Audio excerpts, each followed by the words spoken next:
Hello, welcome back to the channel, and this is a channel where we give you reviews, playthroughs, unboxings, and we generally like to talk a load of bollocks about tabletop gaming in general. And in this video we're going to be talking about a vintage fantasy football game. We're going to be talking about BattleBall.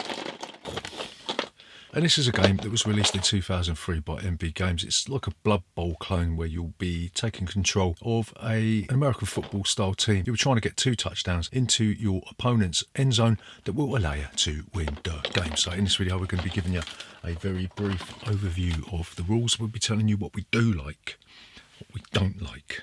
Then we'll come back and we'll tell you whether or not BattleBall is worth your time of bother 18 years after it was first released in 2003. So remember, if you're new here, then please consider subscribing to this channel. Leave a comment in that section down below if you don't mind, and we'll see you after this.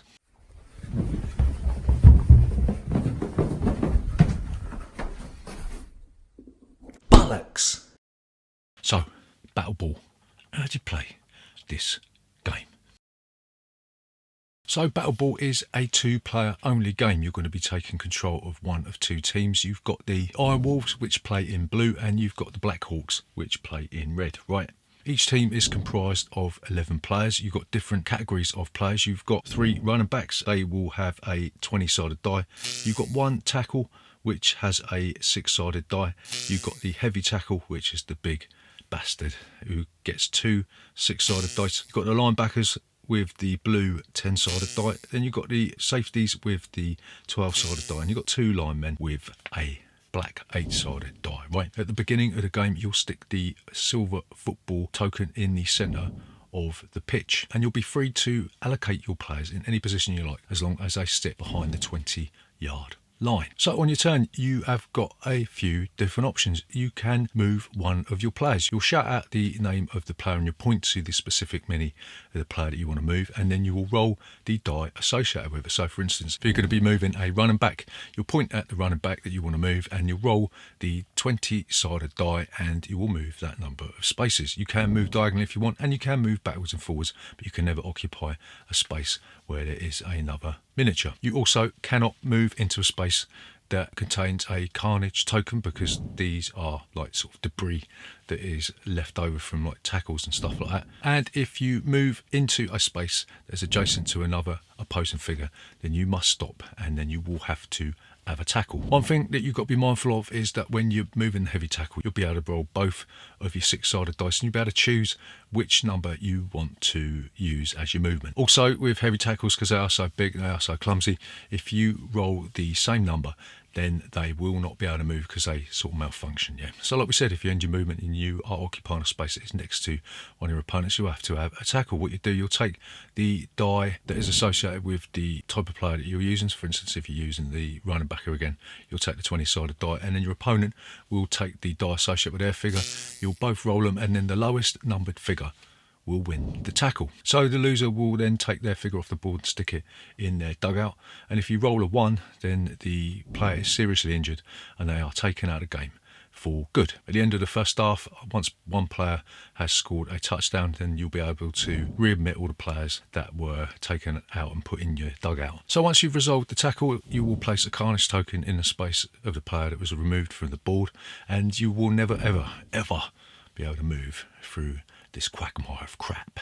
Alright, so something else you can do, if you're next to one of your own players, you can attempt a handoff, and what you do, you roll the dice associated with those players, and the handoff will only fail if you roll the same number on both dice, and in that case the player who's holding the ball will fumble the ball and the opponent will get to place the ball 2 spaces away from the player that fumbled it. So back to the heavy tackle again, this bumbling fool. If he's ever carrying the ball and he ever rolls 2 of the same number, then he will fumble the ball as well, right? You clumsy twat. So there's some extra rules in the advanced rules. They're not really that advanced, just play with them anyway, but you can also pass the ball. So you could do this after you have moved the player. The rules don't specify whether it's only the ball carrying player that can do it, or whether or not you can do it on a turn when you're moving a player that ain't carrying the ball, but we generally just do it anyway because we're hard like that, you know what I mean? So what you've got to do, you've got to count the number of spaces between the player carrying the ball and the player that's going to be receiving the ball. Then you'll roll that die associated with the player that's throwing the ball, and you'll also roll the little poo-shaped passing ball, and you'll have to roll equal to or more than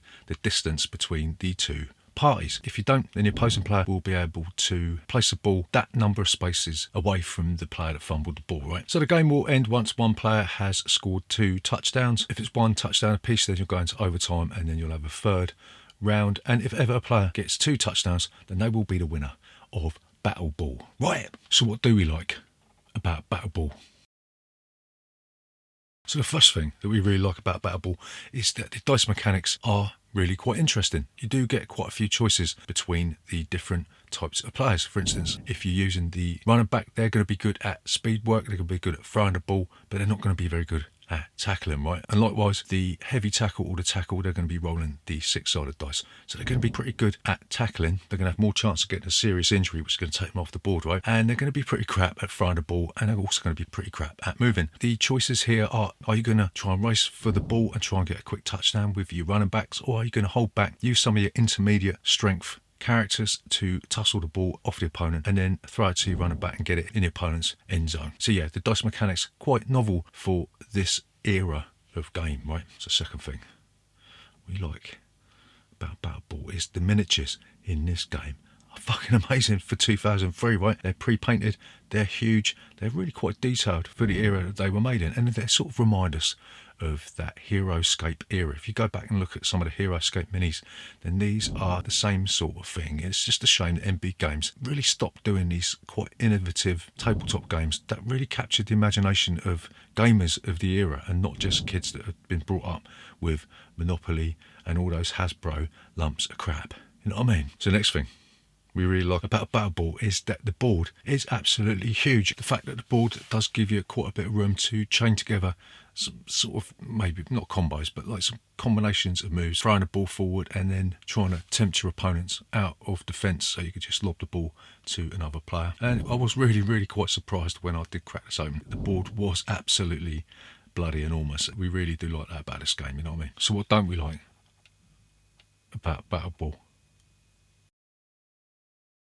So the first thing that we don't like about BattleBall is that it may be a little bit too easy to score once a few characters have been mullered by your opponents, right? Take a few minis out of the equation, you're going to be left with gaping holes where a running back can just steam all the way through and score a touchdown. And this has happened on quite a few occasions. You do sort of get used to expecting it in the end, but it does have the effect of making players a little bit reticent in making that move or opening their defence up just enough so that they can maybe have a good old punch out in the centre of the board, right? So the second thing that we don't like about BattleBall is there may be too many different classes of characters in this game. I mean, there's not really that much difference between the D8 player and the player that uses the D10. I mean, really, what are they used for? There's nothing really to distinguish these two players from each other. The only player that has got some special kind of nuance is the heavy tackle, where they roll 2 die and choose one, and it might have been better had each of these different classes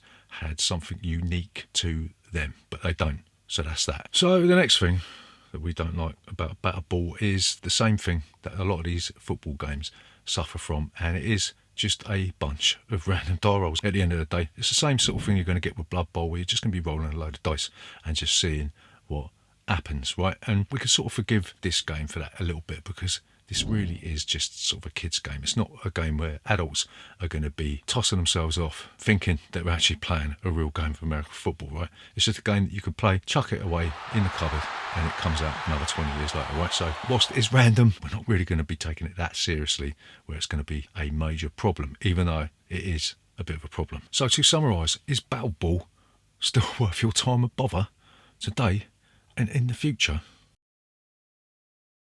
So we're going to say maybe not. Firstly, it depends if you can find a bleeding copy of this. I mean, we were lucky. We found a copy of this that was sealed. It had all the miniatures in the sort of really annoying plastic case that's on top that you had to destroy the game box to get to. We were lucky. It was an unpunched copy, and yeah, we picked it up for peanuts. It's an entertaining fantasy football game that really is sort of geared towards kids, right? It comes with some absolutely fantastic pre-painted miniatures that I was shocked at the quality for the era that this was produced in. They really are fantastic. But it does suffer from too much luck in the sense of the die rolls just being a random load of nonsense. And it also suffers from the inevitability of some gaping holes in your defence further into the game you get. Having said that, if you want to look out for a very light fantasy football game that doesn't have the pseudo complexity of Blood Bowl or Dreadball, or isn't complete dog shit like Kaosball, because it is absolutely dirt cheap if you can find it. So BattleBall may be the game for you, if you can find it, that is, right? So there you go, that's BattleBall. Remember, if you're new here,